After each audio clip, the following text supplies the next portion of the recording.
We were kind of frightened of ninjas in Europe in the early 90s, I don't know why. They were all the rage everywhere else. What I knew as Shadow Warriors when I was younger is a marriage between two of the more renowned ninja-based franchises, Ninja Gaiden and Shadow of the Ninja. This game came about when Natsume intended to port Shadow of the Ninja, which Europeans knew as Blue Shadow. Confused yet? An NES title where you played as a hired assassin paid to free New York City from the grasp of a wicked dictator. The same story is present in this game, although rather than the pair of nameless killers you controlled on the NES, you're the more famous Ryu Hayabusa on a mission to defeat Emperor Garuda and his minions for the same cause, freeing the city. Other elements of Ninja Gaiden made their way into this game, so it really does feel like a definite copulation between the two franchises. Your main attack is a close-range whip of your sword, and many enemies die with one slash. You can't climb and spring from walls, unfortunately, a brilliant mechanic that Gaiden featured, and the only special attack you have is the fire wheel, but the symbols you collect in order to use this look the same. You do have a bionic commando-esque grappling hook called the Nunchaku, which was also featured later in Ninja Gaiden 3, which allows you to hang from and shimmy along certain rails above you. You activate it by holding up and pressing A, the jump button. It can feel a little stiff at times, but you'll get it. I had to practice somewhat to become proficient at it, as you have to be pressing up exactly any movement left or right, and you'll do a somersault jump instead of activating the grapple hook. This led to some pretty cheap damage quite a few times, and was my only real frustration throughout. It's a little easier on the earlier Game Boys.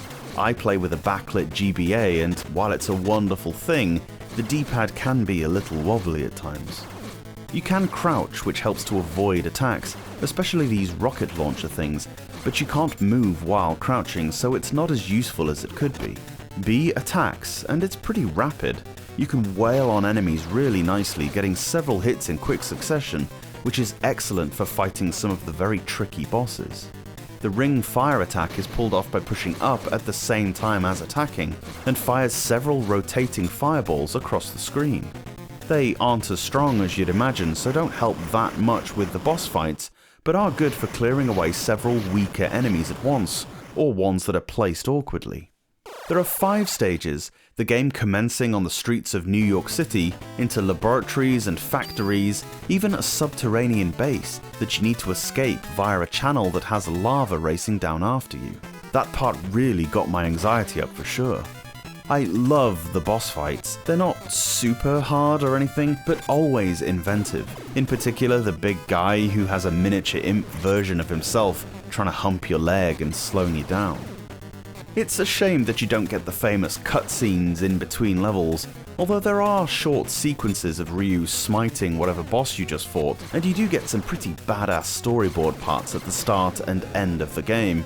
It's always nice to be rewarded with something like that when you've slogged your way through a tough mission, although the ending features Ryu walking away from a crumbling castle. Someone should have told him that's the wrong game. Graphically though, this title is jaw-dropping, and I say that without hyperbole. Seriously, the mandible lowered a little bit when I first saw that backdrop of New York. Also, the animations of all the characters has so much effort put into them. The grunts don't just have a 2 or 3 frame running animation, but will do things like wave for backup. Flamethrower guys who'll go through the motions of crouching before firing, guys who pull up their shield if you're facing them, face away and quickly turn and slash to beat these. All sorts of wonderful little details that take this already kick-ass game and make it beautiful as well. A particularly memorable part occurs on level 3, where Ryu clings to a hook and gets pulled upwards. The solid black silhouettes of the buildings and a helicopter with pale backgrounds replete with moving clouds looks like something out of a noir comic. A very clever use of the limited shading that makes me wonder why more artists didn't utilize that style. And you look at those windows on level 4 and tell me you really don't believe we're underwater now. Just brilliant. In the arena of brilliance, the soundtrack has to be commended. It's a sort of greatest hits setlist from Ninja Gaiden games, but a new flair has been added to a lot of songs. All 5 levels have their own theme, and the boss music is really energetic. It's something I'd want in the background if I was a ninja and had to fight a 10-foot man with a machine gun. The final boss music, if you can make it that far, is even better. The sound effects are wonderful as well, fitting the futuristic atmosphere. Lovely rumblings and explosions, as well as lasers and clinks of metal on metal. What impresses most of all, however, is how 2 classic franchises can be combined to make a game that feels like its own thing, and be outstanding to boot.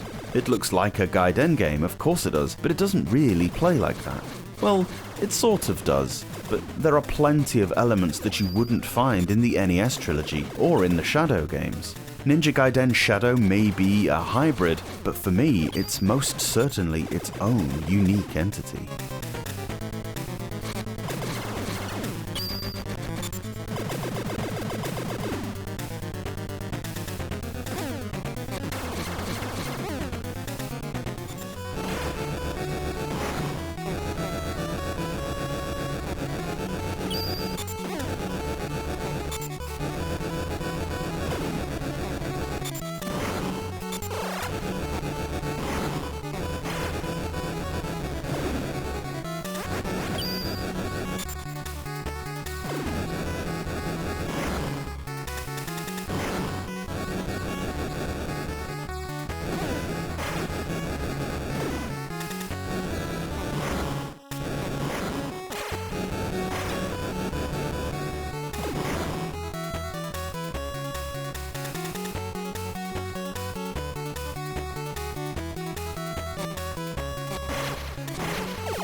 Thanks so much for watching this video.